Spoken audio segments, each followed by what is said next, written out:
அதிர்ஷ்டம் ஜோதிட ராசி நேயர்கள் அனைவருக்கும் செந்தில் பாபுவின் வணக்கம். 2024ஆம் ஆண்டிற்கான குரு பயிற்சி பலன்களை பார்க்க போகின்றோம்.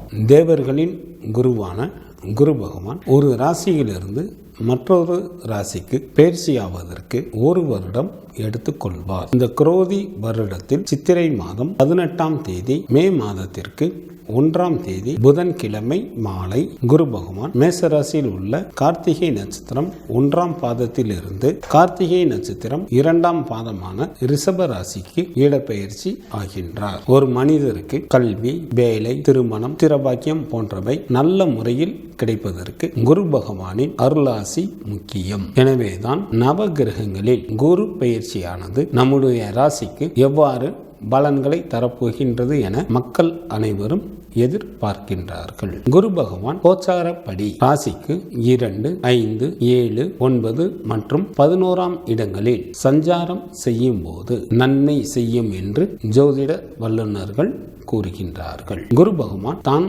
அமர்ந்துள்ள இடத்திலிருந்து ராசிக்கு 5, 7 மற்றும் 9ஆம் இடங்களை பார்வையிடுகின்றார். குரு பகவான் அமர்ந்துள்ள இடத்தை விட பார்க்கின்ற இடங்களுக்கு பலன்கள் அதிகம். குரு பகவான் செல்வத்துக்கு அதிபதி ஆகையால் ஒருவரது வாழ்க்கையில் முன்னேற்றத்திற்கும் வளர்ச்சிக்கும் செல்வம் சேர்வதற்கும் முக்கிய காரணமாக விளங்குகின்றார். இவருக்கு புத்திரகாரகன் என பெயரும் உண்டு. ஒருவருடைய ஜாதகத்தில் புத்திர பிராப்தி உண்டாவதற்கு குரு பலன் குறையாமல் இருப்பது அவசியம். ராசிக்கு 2ஆம் வீட்டில் அமர்ந்துள்ள குரு பகவான் நல்ல பண வரவினை தருகின்றார். ராசிக்கு 5ஆம் இடத்தில் அமர்ந்துள்ள குரு பகவான் தனலாபம், புத்திர பாக்கியம் மற்றும் திரலாபம் போன்றவைகளை தருகின்றார். ராசிக்கு 7ஆம் வீட்டில் அமர்ந்துள்ள குரு பகவான் சமுதாயத்தில் மதிப்பு மற்றும் மரியாதையையும் செல்வாக்கினையும் நல்ல தன வரவையும் உண்டு பண்ணுகின்றார். 9ஆம் வீட்டில்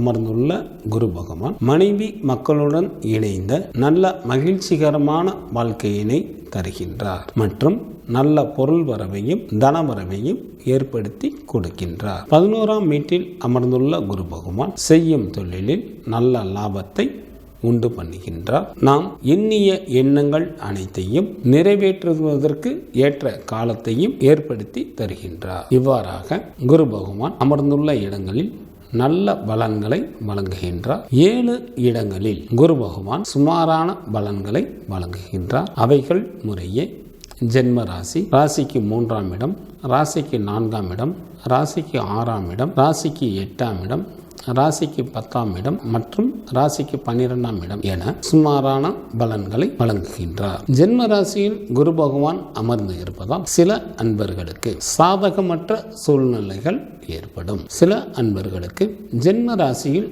குரு பகவான் வரும்போது வகித்து வரும் பதவிகளையும் இழக்க நேரிடும். விருப்பமில்லாத இடத்திற்கு இடமாற்றமும் உண்டாகும். 3ஆம் வீட்டிற்கு குரு பகவான் வரும்போது உடல் ஆரோக்கியத்தில் கவனம் செலுத்துவது நல்லது. சில அன்பர்களுக்கு வகித்து வரும் பதவிக்கு கூட சில இடையூறுகள் ஏற்படும். மனம் அலைபாய்ந்து கொண்டே இருக்கும். 4ஆம் வீட்டிற்கு வரும் குரு பகவானால் உற்றார் உறவினர்கள் வழியில் சில இன்னல்கள் உண்டாவதற்கு வாய்ப்புகள் உண்டு. சில அன்பர்கள் சூதாட்டம் போன்ற தீய வழிகளில் செல்வதால் நேர்மையான முறையில் சம்பாதிக்கப்பட்ட பொருட்களையும் கூட இழக்க நேரிடும். ராசிக்கு 6ஆம் இடத்திற்கு வரும் குரு பகவானால் சில அன்பர்கள் செய்யாத தவறுக்கும் கூட தண்டனைகளை அனுபவிக்க நேரிடும். உடல் ஆரோக்கியத்தில் கூடுதல் கவனம் செலுத்துவது நல்லது. 8ஆம் வீட்டிற்கு வரும் குரு பகவானால் சில அன்பர்களுக்கு பட்டம், பதவிகள் கூற பறிபோவதற்கும் வாய்ப்புகள் உண்டு. 10ஆம் வீட்டில்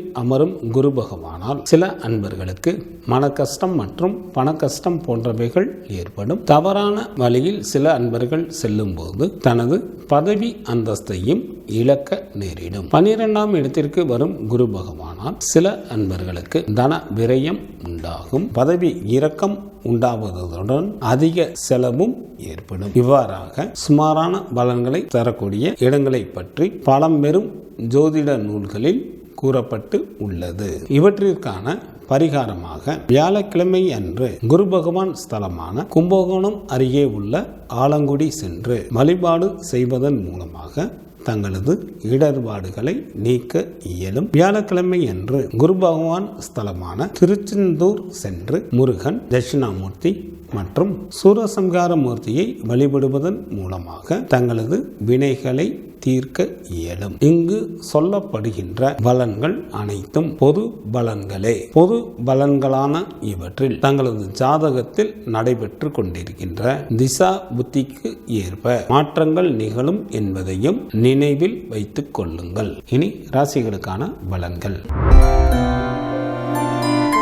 தனம் மற்றும் புத்திரகாரகரான குரு பகவானை ராசி அதிபதியாக கொண்ட மீன ராசி என்பர்களே, தங்களது ராசிக்கு 2ஆம் இடத்தில் இருந்து வந்த குரு பகவான் தற்சமயம் ராசிக்கு 3ஆம் இடத்திற்கு வருகின்றார். குரு பகவானிற்கு 3ஆம் இடம் உகந்தது அல்ல. ராசிக்கு 3ஆம் இடத்தில் குரு பகவான் அமர்ந்து இருப்பதால் எந்த ஒரு காரியத்தையும் சற்று கூடுதல் கவனத்துடனும் எச்சரிக்கையுடனும் நிதானத்துடனும் மேற்கொள்வது நல்லது.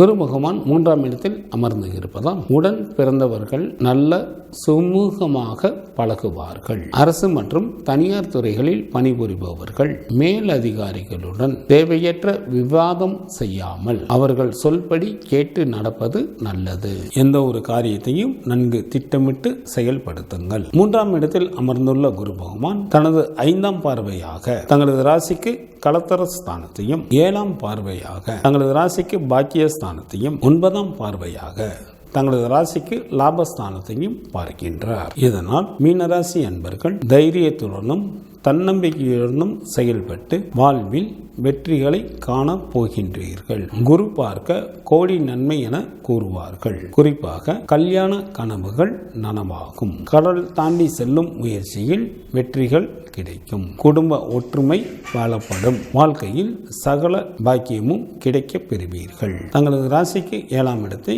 குரு பகவான் பார்க்கின்றார் அல்லவா? இது ஒரு அருமையான அமைப்பு ஆகும். 7ஆம் இடம் என்பது களத்திர ஸ்தானம். திருமணம் ஆனவர்களுக்கு வாழ்க்கை துணையின் நலம் அதிகரிக்கும். ஆரோக்கியத்தில் ஒருவேளை பிரச்சனை இருக்குமானால் இனி அவைகள் எல்லாம் சரியாகி விடும். கணவன் அல்லது மனைவிக்கு உத்தியோக உயர்வு மற்றும் ஊதிய உயர்வும் கிடைக்கும். தங்களது ராசிக்கு 9ஆம் இடத்தை குரு பகவான் பார்ப்பதால் சௌபாகிய ஸ்தானம் என்பதால் தங்களது வாழ்க்கை மேம்பாடு அடையும். வாழ்க்கை நிலை நன்கு அதிகரிக்கும். வீட்டிற்கு தேவையான பொருட்களை வாங்கி மகிழ்வீர்கள். பொன் பொருள்களின் சேர்க்கை அதிகரிக்கும். தாங்கள் போட்ட திட்டங்கள் எல்லாம் நிறைவேறுவதற்கு ஏற்ற காலமாக தற்சமயம் உள்ளது. பிரிந்திருந்த தம்பதியினர் ஒன்று சேருவார்கள். தந்தை வழி உறவில் வைத்த பஞ்சாயத்துக்கள் எல்லாம் நல்ல முடிவிற்கு வரும். குரு பகவான் தங்களது ராசிக்கு லாபஸ்தானத்தை பார்ப்பதால் செல்வம் குவியும். பல காலமாக காத்திருந்த பாக்கிகள் வசூல் ஆகும். அரசு வழியிலும் பல விதங்களிலும் நன்மைகள் கிடைக்க பெறுவீர்கள். ஜனன ஜாதகத்தில் குரு பகவான் நல்ல நிலையில் இல்லாமல் இருந்து கோச்சாரப்படி ராசிக்கு 3ஆம் இடத்தில் குரு பகவான் வரும்போது சில அன்பர்கள் தங்களது வீடு வாசல்களை இழந்து ஊரை விட்டு வெளியேற நேரிடும். எடுத்த காரியங்களில் எல்லாம் இடையூறு உண்டாகும். உள்ளம் மிகவும் வேதனைப்படும். நண்பர்களிடத்திலும் விரோதம் உண்டாகும். தாயின் உடல்நலம் பாதிப்படைவதற்கும் வாய்ப்புகள் உண்டு. விவசாயத்தின் மூலமாகவும் சுமாரான லாபங்களே கிடைக்கும். மாணவர்களுக்கு பல விதங்களிலும் நன்மைகள் தரக்கூடிய வருடமாக தற்சமயம் உள்ளது. மன தைரியத்துடன் எந்த ஒரு காரியத்திலும் ஈடுபட்டு முடித்து காட்டும் பக்குவமும் ஏற்படும். பெண்களுக்கு தொட்டதெல்லாம் பொன்னாகக்கூடிய காலமாக தற்சமயம் உள்ளது. தைரியமாக முடிவுகளை மேற்கொள்வீர்கள். அவற்றில் வெற்றிகளையும் பெறுவீர்கள். உற்றார் உறவினர்கள் இடையே மற்றும் அண்டை வீட்டார்கள் இடையே நல்ல இணக்கமான சூழ்நிலைகளே நிலவும். செவ்வாய்க்கிழமை அன்று வராகி அம்மனை நல்லெண்ணெய் தீபம் ஏற்றி வழிபாடு செய்து வர தங்களது பொருளாதாரத்தில் உள்ள தடைகள் நீங்கி நல்ல முன்னேற்றம் கிடைக்க பெறுவீர்கள். சஷ்டி நாளில் திருச்செந்தூர் சென்று முருகன், தட்சிணாமூர்த்தி மற்றும் சூரசம்ஹார மூர்த்தியை வழிபாடு செய்து வர தங்களது குடும்பத்தில் சந்தோஷம் நிறைந்து காணப்படும்.